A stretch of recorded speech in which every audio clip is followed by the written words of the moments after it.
Good morning everyone. सो हम पढ़ रहे थे हमारा चैप्टर नंबर 2 जिसका नाम है न्यू किंग एंड किंगडम्स, नए राजा और उनके राज्य, ठीक है, उनके किंगडम, ठीक है। तो इसमें हमने पढ़ा था कैसे अलग अलग राजा आए। आज हम उन्होंने कैसे कैसे प्रशस्तियाँ लिखी, मैन्यूस्क्रिप्ट, इंस्क्रिप्शन लिखवाए, ठीक है। अब हम पढ़ रहे हैं वॉरफेयर फॉर वेल्थ, ठीक है, पैसे के लिए कैसे युद्ध किए गए। यू मे हैव नोटिस, आपने ये देखा होगा कि जितनी भी रूलिंग डायनेस्टीज आई, जिन्होंने भी शासन किया, वो किसी एक निश्चित क्षेत्र से थी, एक ही जगह से थी, ठीक है। एट द सेम टाइम, और उसी समय पे वो थी तो एक जगह की, लेकिन उन्होंने कोशिश क्या करी कि वो और जगहों पर भी अपना राज्य, अपनी हुकूमत फैलाए, ठीक है। One periodically prized other was prized area was the city of Kannauj in the Ganga valley. देखो, एक जो पर्टिकुलरली उस टाइम पर जो बहुत प्राइज्ड, जो बहुत कीमती जो जगह मानी जाती थी, वो मानी जाती कन्नौज। तो कन्नौज उस टाइम पर एक ऐसा क्षेत्र था जिसको बड़ा प्राइज्ड माना जाता था, कीमती माना जाता था, जो कि गंगा घाटी के अंदर ये क्षेत्र था, कन्नौज शहर, ठीक है। कई शताब्दियों तक जो राजा थे, ठीक है, रूलर्स, कौन कौन से राजा, गुर्जर प्रतिहारा के, राष्ट्रकूटास, पाला डायनेस्टीज, इन्होंने युद्ध किया, लड़ाई करी for control over Kannauj. Kannauj को जीतने के लिए इन्होंने लड़ाई करी। किस किसने, हमने पढ़ा भी था, किस किसने, गुर्जर प्रतिहारास, राष्ट्रकूटास एंड पालास। इन तीनों डायनेस्टीज ने मिलकर क्या किया था, इन तीनों ही डायनेस्टीज ने क्या किया था, इन तीनों ही डायनेस्टीज ने युद्ध किए थे। क्या किए थे, युद्ध किए थे। किसके लिए, इन्होंने युद्ध किए थे कन्नौज को जीतने के लिए। और क्योंकि ये जो तीन पार्टीज थी, वो in this long drawn conflict, because they were, क्योंकि इस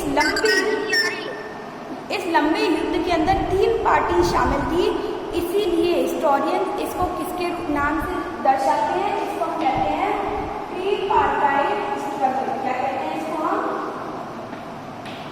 ट्रीपार्टाइट स्ट्रगल कहते हैं, क्योंकि यहाँ पर ये तीनों पार्टी कौन कौन थी, राष्ट्रकूटास, गुर्जर प्रतिहारास और तीसरी पाला। ये तीनों डायनेस्टीज ने मिलकर लड़ाई की थी, किसको जीतने के लिए, कन्नौज को जीतने के लिए इन्होंने युद्ध किया, ये लोग लड़े। इसीलिए इस समय को इतिहासकार क्या कहते हैं, ट्रीपार्टाइट स्ट्रगल कहते हैं। तो ट्रीपार्टाइट स्ट्रगल के अंदर कौन कौन शामिल है, इस ट्रीपार्टाइट स्ट्रगल के अंदर तीन पार्टी शामिल है, गुर्जर प्रतिहारास, राष्ट्रकूटास और पालास। यस, तो दिस वॉज ट्रीपार्टाइट स्ट्रगल। इसके अंदर कन्नौज को जीतने के लिए इन तीन पार्टीज ने युद्ध किया। एज वी विल सी, हम देखेंगे, ठीक है, आगे भी चैप्टर्स में, कि रूलर्स ने कोशिश भी करी कि वो अपनी पावर और जो रिसोर्सेज हैं, अपनी पावर दिखाएं और अपने रिसोर्सेज दिखाएं। किसके द्वारा दिखाएं, जो शासक हैं उन्होंने मंदिर बनाकर भी, मंदिर बनवाए, किले बनवाए, ये बनवाकर भी उन्होंने अपनी ताकतें दिखाई। तो कई बार ऐसा होता था, जब वो अटैक करते थे किसी दूसरे के राज्य पर, कोई राजा किसी दूसरे के राज्य पर अटैक करता था, तो वो अटैक मंदिर पर करता था, ताकि मंदिर ही तो राजा ने अपनी पावर दिखाने के लिए बनवाया था। तो वो मंदिर पर अटैक करते थे, मंदिरों को तोड़ देते थे, और मंदिरों में तो बहुत सारा पैसा भी होता था, है ना, तो ताकि वो काफ़ी सारा धन भी जीत सके। इसीलिए जो दूसरे राजा थे, वो किसी दूसरे के एरिया में अगर अटैक कर रहे हैं तो कहाँ अटैक करते थे, मंदिर पर अटैक करते थे। इसके बारे में हम चैप्टर 5 में भी और पढ़ेंगे, ठीक है। One of the best known of such rulers, ऐसे ही जो राजा जो जाना जाते थे, जो शासक जाना जाते थे, वो थे सुल्तान मोहम्मद ऑफ गजनी। ये अफगानिस्तान के थे, ठीक है। मोहम्मद गजनी नाम का एक शासक था अफगानिस्तान का, ये बड़ा फेमस है, ठीक है। इन्होंने 997 से लेकर 1030, 997 से लेकर 1030 तक, कितने साल का, 33 ईयर्स तक इन्होंने शासन किया। किसने, महमूद गजनी ने। किसने शासन किया, महमूद गजनी। ये अफगानिस्तान में थे, कहाँ थे महमूद गजनी, अफगानिस्तान का शासक था महमूद गजनी, और ये बड़ा फेमस है, ठीक है। कब से कब तक शासन किया इसने, 997 से लेके 1030 तक, ठीक है। और इन्होंने शासन है, अपना कंट्रोल काफ़ी सारे सेंट्रल एशिया में, ईरान में, नॉर्थ वेस्ट एशिया के नॉर्थ वेस्ट पार्ट में भी अपना जो राज्य, अपना शासन था, अपना कंट्रोल फैलाया। ही रेडेड द इसने पूरा जो सब कॉन्टिनेंट है इंडिया में, ऑलमोस्ट काफ़ी हर जगह पर ही इन्होंने क्या किया, हर जगह पर ही रेड डाली, मतलब अटैक किया, आक्रमण किया, और हर साल ही करता था, हर साल इंडिया पे अटैक कर देता था। इस टारगेट और ये अटैक पता है कहाँ करता था, जहाँ पर बहुत सारा पैसा हो, ऐसे मंदिर, ठीक है, जैसे इसने सोमनाथ के मंदिर पर भी अटैक किया था। सोमनाथ का मंदिर कहाँ है? बॉर्डर में, it is in Gujarat. Gujarat में जो सोमनाथ का मंदिर है वहाँ पर अटैक किया। काफ़ी सारी जो पैसा था, संपत्ति थी महमूद की, ठीक है, much of the wealth Mahmud, काफ़ी सारा जो पैसा था, संपत्ति महमूद इंडिया से ले गया, ठीक है, अवे और लेकर ये क्या करता था, ये बड़े बड़े शहर बनवाता था, ठीक है, to create a splendid capital city at Ghazni. Ghazni में ये अपना शहर बनाने के लिए इस पैसे का इस्तेमाल करता था।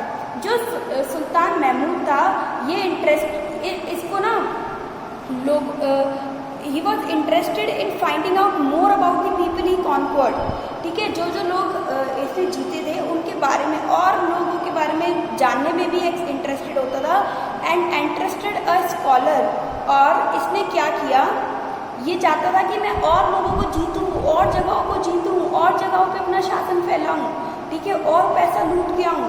तो ये क्या करता था, इसने अपना एक मंत्री था, कौन, अल बरूनी, ठीक है, उसने he interested a scholar named Al Biruni to write an account of the सब continent.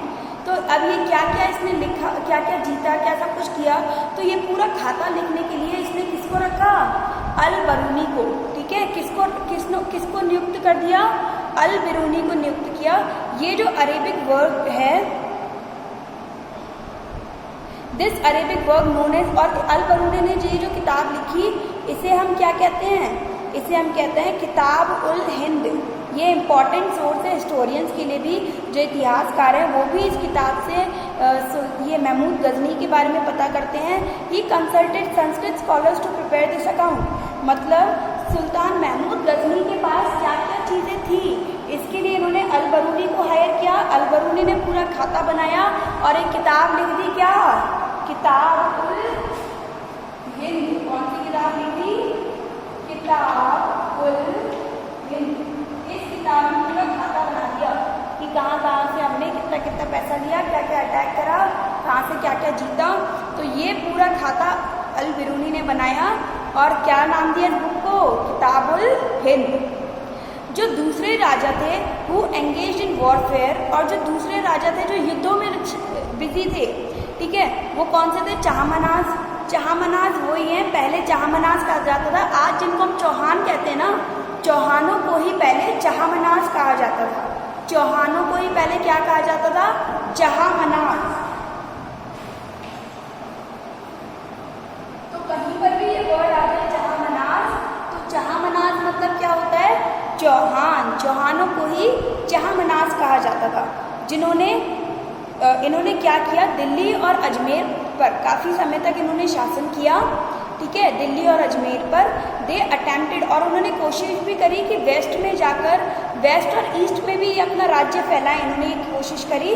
When they were opposed by Chalukyas of Gujarat, और फिर इनका विरोध किसने किया, गुजरात के अंदर रहते थे कौन, हमने पहले भी पढ़ा था इस बुक के स्टार्टिंग में।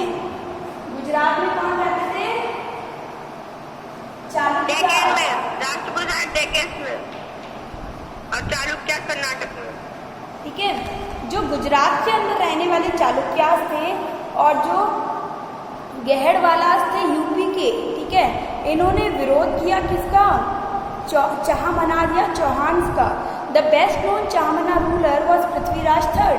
सबसे ज़्यादा चौहानों के राजा, जो सबसे अच्छे राजा माने जाते हैं, वो कौन थे, पृथ्वीराज III थे। 1168 से लेकर 1192 तक इन्होंने, एक अफगान का राजा था मोहम्मद गौरी, पृथ्वीराज III ने, आपने सीरियल में देखा होगा पृथ्वीराज का, ठीक है।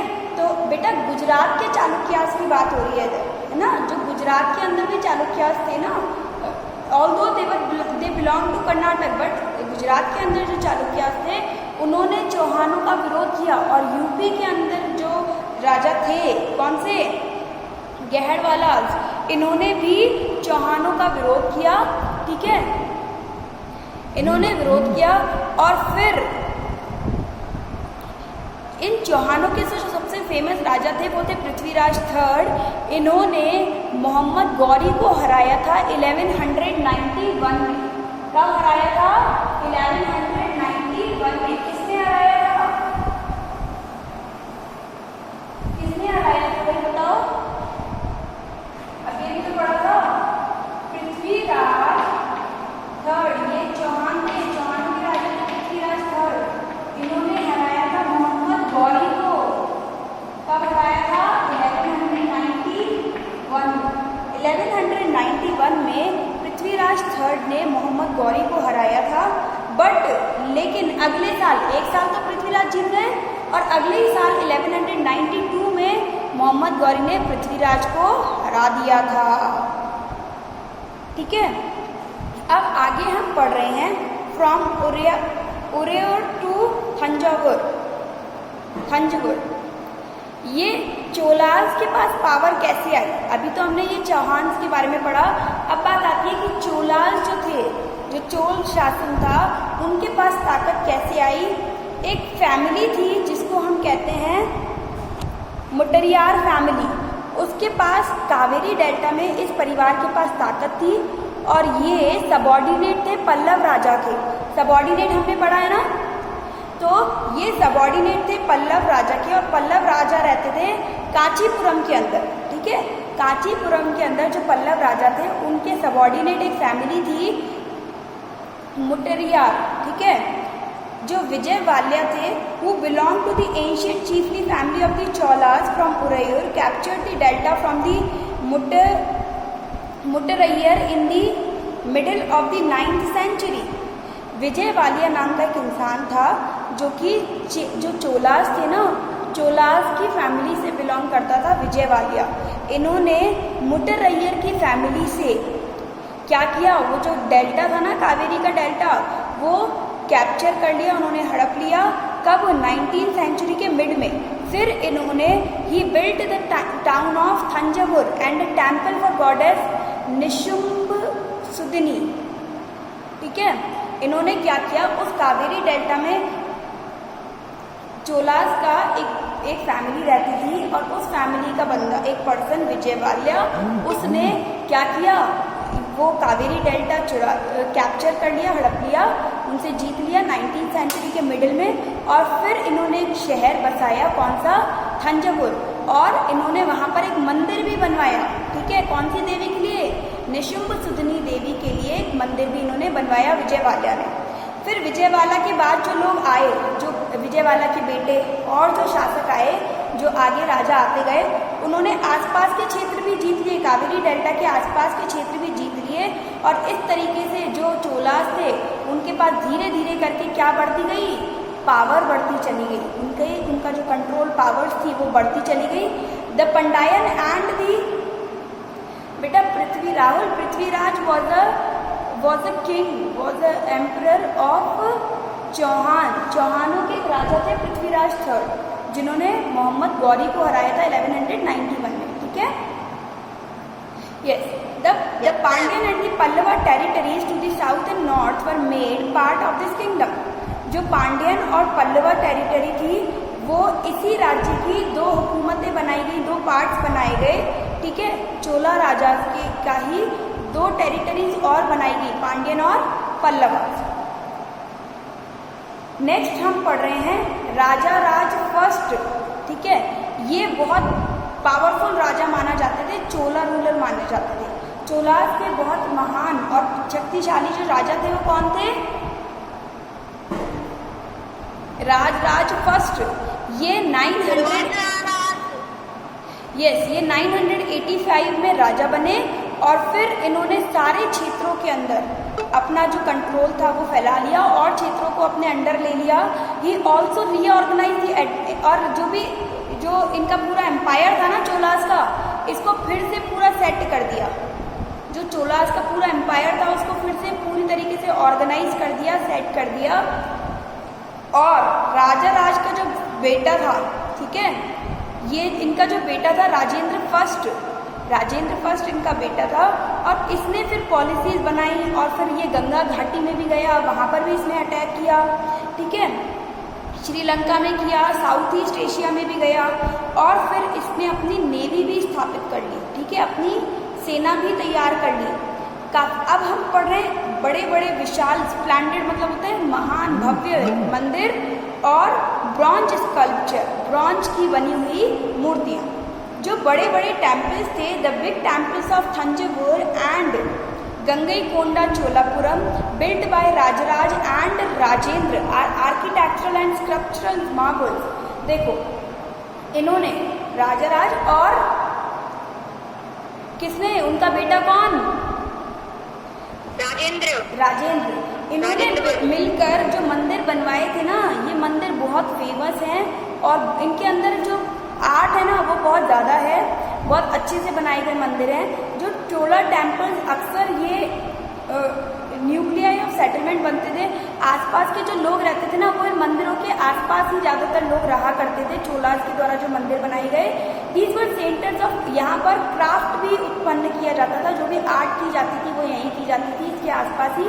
और temples were also endowed with land by rulers as well as by others, और इनके आसपास जमीन भी होती थी, ठीक है, the produce of this land, मतलब यहाँ पर खेती भी की जाती थी और जो भी इस जमीन से उत्पन्न होता था, वो जो भी स्पेशल चीज़ें यहाँ पर हो रही हैं टेम्पल के अंदर, ठीक है, या फिर इनके आसपास जो लोग रहते हैं जैसे पुजारी है ना, ये मालाएं वगैरह, गार्लैंड मीन्स मालाएं बनाने वाले हैं, खाना बनाने वाले हैं, सफाई करने वाले, म्यूजिशियन, डांसर्स, तो वो जमीन से जो भी पैदा होता था वो इन लोगों में बांट दिया जाता था, जो मंदिर का ध्यान रख रहे हैं। या फिर दूसरे शब्दों में कहा जाए, टेम्पल मंदिरों में सिर्फ पूजा ही नहीं होती थी, बल्कि यहाँ से कमाई भी होती थी, यहाँ लोग भी रहते थे और उनकी फिर संस्कृति भी होती थी। मंदिर में सिर्फ पूजा नहीं होती थी, देखो खेती भी हो रही है, जो पैदावार हो रही है उससे लोगों को पैसा भी आ रहा है, जो वहाँ लोग भी रह रहे हैं और वो आर्ट भी कर रहे हैं, अपनी अलग अलग चीज़ें भी बना रहे हैं। तो हर मंदिर सिर्फ वहाँ पर पूजा के लिए नहीं था, ये सारे काम भी वहाँ पर होते थे। अगर हम क्राफ्ट की बात करें एसोसिएटेड विद टेम्पल्स, तो इसके अंदर क्या आ जाता है, क्राफ्ट के अंदर क्या क्या चीज़ बनाई जाती थी, ब्रॉन्ज की मूर्तियाँ बनाई जाती थी, है ना। और यहाँ पर इन थंजावुर के पास जो मंदिरों में जो मूर्तियाँ बनाई जाती थी काफ़ी अलग हुआ करती थी। Chola bronze images are considered among the finest in the world. सबसे अच्छी एकदम बारीकी से जो मूर्तियाँ बनाई जाती हैं, वो जो चोला राजाओं के, चोला के टाइम पर जो ब्रॉन्ज की जो मूर्तियाँ बनाई गई, वो पूरी दुनिया के अंदर सबसे प्यारी मानी जाती है। फाइन मतलब एकदम सफाई के साथ बनाई गई मानी जाती है, इतनी फेमस, ठीक है। वाइल मोस्ट इमेजेस, ज़्यादातर, हालांकि ज़्यादातर जो भी मूर्तियाँ बनाई गई वो देवी देवताओं की हैं और कुछ भक्तों की भी बनाई गई, जैसे हमारी बुक में भी साइड में दे रखा है, if you can see here, ये देखो कितनी प्यारी मूर्ति यहाँ पर दे रखी है। ये बनाई गई थी किसकी, ब्रॉन्ज की, किसके टाइम पर, चोलास के टाइम पर। अब बात करें इरिगेशन और एग्रीकल्चर की, खेती कैसे होती थी और सिंचाई कैसे होती थी। देखो काफ़ी सारी जो उपलब्धियाँ थी, achievements of the Cholas were made possible through a new development in agriculture. Chola राजाओं ने जो इतना सारा विकास किया, वो दूर दूर तक उनके पास इतनी पावर आई, इतना पैसा आया, वो दूर दूर तक अटैक कर पाए, उनकी आर्मी भी तैयार हो गई। तो ये जो इतना विकास हुआ चोलास का, उसका एक कारण ये भी था कि वहाँ पर एक नई चीज़ आ गई, क्या, एग्रीकल्चर, कृषि आ गई, ठीक है। आप ये देखोगे कि कावेरी नदी की जो the river Kaveri branches of, जो कावेरी नदी है उसमें से काफ़ी सारी और ब्रांचेज निकल जाती हैं और वो जाकर खाली किसमें होती हैं, बे ऑफ बंगाल, बंगाल की खाड़ी के अंदर जाकर गिरती है कावेरी नदी और उसमें से जो ब्रांचेज निकलती हैं वो, ये जो चैनल्स थे जिन जगहों से ये निकलती हैं, यहाँ पर ये काफ़ी ज़्यादा पानी, कई बार क्या होता था, बहुत ज़्यादा भर जाता था, ओवरफ्लो हो जाता था। तो इससे क्या होता था कि नदी के किनारे मिट्टी जमा हो जाती थी, कई बार पानी ज़्यादा फैलता था तो पानी तो निकल गया, फिर जो मिट्टी है वो फर्टाइल मिट्टी वहाँ पर जमा हो जाती थी और जिन जगहों से जो पानी आता था, इन नदियों से जो पानी आता था, इनसे क्या होता था, खेती के लिए एग्रीकल्चर की जो पानी है उसकी फैसिलिटी भी हो जाती थी। और यहाँ पर ज़्यादातर चावल की खेती की जाती थी। जोलास के टाइम पर क्या उगाया जाता था? कल्टीवेशन ऑफ राइस, क्योंकि चावल को ना पानी ज़्यादा चाहिए होता है। चावल पानी सोखने का काम करता है ना। चावल क्या करता है? पानी को एब्जॉर्ब करने का, सोखने का काम करता है। और यहाँ पर तो पानी बहुत सारा था, ओवरफ्लो हो जाता ना, नदियाँ भर जाती थी, तो वो पानी तो वैसे ही बहुत सारा है। तो यहाँ पर किसका कल्टीवेशन किया जाता था? क्या उगाया जाता था? राइस, चावल की खेती की जाती थी। हालांकि जो कृषि होती थी वो तमिलनाडु के कुछ पार्ट्स तक भी विकसित हो गई। It was only from the 5th और 6th सेंचुरी। ये 5वीं और 6ठी शताब्दी से ही थी, जिससे क्या हुआ? Was open for large scale cultivation. 5वीं या 6ठी सेंचुरी के अंदर ही इतनी ज़्यादा बड़े स्केल पर जो खेती है वो होने लग गई। जो जंगल थे, forest had to be cleared in some, कई जगहों पर जंगलों को काटना भी पड़ा, क्योंकि लैंड को, जो ज़मीन है उसको लेवल भी करना पड़ा कुछ जगहों पर। जो डेल्टा रीजन होते थे वहाँ पर एम्बैंक्समेंट्स बनाने पड़े, ताकि एम्बैंक्समेंट मतलब जो समुद्री किनारे, और डेल्टा रीजन्स वो होते हैं जो किनारे वाली जगह होती है, वहाँ पर एम्बैंक्समेंट मतलब बाउंड्री भी बनानी पड़ी, ताकि जो पानी है किनारे का पानी वो बाहर खेतों के अंदर नहीं आ जाए। ठीक है, वो एम्बैंक्समेंट्स भी बनाने पड़े, कैनाल्स भी बनाने पड़े, ताकि पानी के साथ जो खेत हैं वो हमारे बहकर ना चले जाए। काफ़ी सारी जगहों पर एक साल के अंदर 2-2 फसलें भी उगाई जाती थी। तो 5वीं और 6ठी शताब्दी के अंदर ही 400-500 के अंदर ही हमारे यहाँ पर ये एग्रीकल्चर की प्रोसेस भी स्टार्ट हो गई। काफ़ी सारी जगहों पर ये नेसेसरी था टू वाटर, मतलब काफ़ी सारी जगहों पर पानी भी डाला जाता था, आर्टिफिशियली पानी डाला जाता था, मतलब नेचुरली नहीं, नेचर से जो पानी आ रहा है वो नहीं, आर्टिफिशियली भी काफ़ी सारी जगहों पर पानी डाला जाता था। और इसके लिए सिंचाई के लिए इरिगेशन मतलब होता है सिंचाई मतलब खेतों में पानी डालना। इरिगेशन, ठीक है। इरिगेशन मतलब सिंचाई मतलब खेतों में पानी डालने की प्रोसेस। तो ये जो सिंचाई की जाती थी इसके लिए काफ़ी सारे तरीके इस्तेमाल किए जाते थे। कई जगहों पर तो कुआं खोदा जाता था, ठीक है। कुछ जगहों पर बड़े बड़े टैंक्स बनाए गए ताकि उनके अंदर बारिश का पानी जमा हो जाए, ठीक है। और आपको पता है कि जो सिंचाई का जो ये जो काम होता है, इरिगेशन का जो काम होता है, इसमें हमें प्लानिंग चाहिए होती है, इसमें लेबर भी चाहिए, लोग मेहनत करने वाले भी चाहिए, रिसोर्सेज भी चाहिए। और इन कामों को मेंटेन करने के लिए और हमें ये भी पता होना चाहिए कि कैसे पानी दिया जाना है, कब दिया जाना है, ठीक है, कैसे पानी शेयर करना है। तो इन सब के लिए एक सिस्टम चाहिए। मोस्ट ऑफ द ज़्यादातर जो नए राजा थे और जो लोग थे गाँव के अंदर रहने वाले, वो इन सारी ही एक्टिविटीज़ के अंदर काफ़ी ज़्यादा इंटरेस्ट लेते थे, ठीक है, कि कैसे हम सेटअप बिठाएं, कैसे क्या किया जाए, खेतों पर कैसे पूरा पानी पहुंचाया जाए, कब दिया जाए, इसके लिए पूरा सिस्टम चाहिए, पूरा ऑर्गेनाइज्ड मैनर में सब कुछ होना चाहिए। तो जो गांव के लोग थे वो, और जो राजा भी हुआ करते थे, जो शासक हुआ करते थे, वो भी इस चीज़ में काफ़ी इंटरेस्ट दिखाते थे, ठीक है। नेक्स्ट आगे है the administration of the empire. ये तो बात हुई खेती और सिंचाई की। इसके बाद आता है कि जो एम्पायर, जो शासन, जो राज्य थे, उनके अंदर प्रशासन कैसे हुआ करता था, ये हम हमारी नेक्स्ट क्लास में पढ़ेंगे। अभी हम करते हैं कुछ question answers. So open your notebook everybody, take out your notebook. Question number 3 को हम बुक में मार्क कर रहे हैं। क्वेश्चन नंबर 3 में लिखो। मेरे पास बुक नहीं है। Underline from question first of all. Question में से अंडरलाइन करो द का टी कैपिटल करना है। Question number third question, book open करो, open your book, come to page number 28 के बॉटम में हमें क्वेश्चन नंबर 3 दे रखा है। इसका आंसर हम बुक में ही मार्क कर रहे हैं। Open your book, page number 28, question number 3, answer mark कर रहे हैं। क्वेश्चन तो जैसा बुक में दिया हुआ है वही लिखना, आंसर की एक लाइन हम क्वेश्चन में से टिक कर रहे हैं, ये आपको आंसर में लिखनी है। द का T,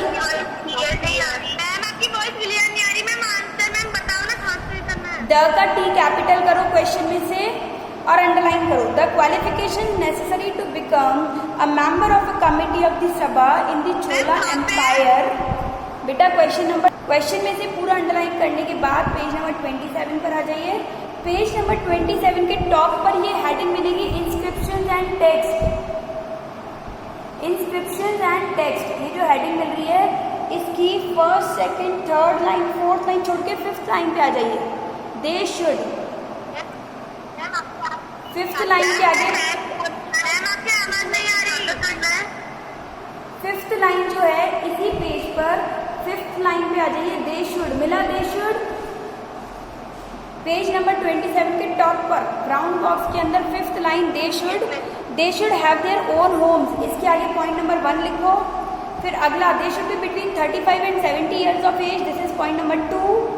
next they should have knowledge of the Vedas, point number 3। They should be well versed in administrative manners and honest.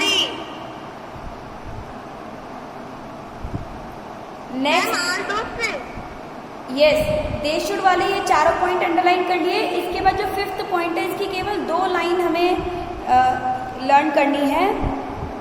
If anyone has been a member of any committee in the last 3 years, he can not become a member of another committee.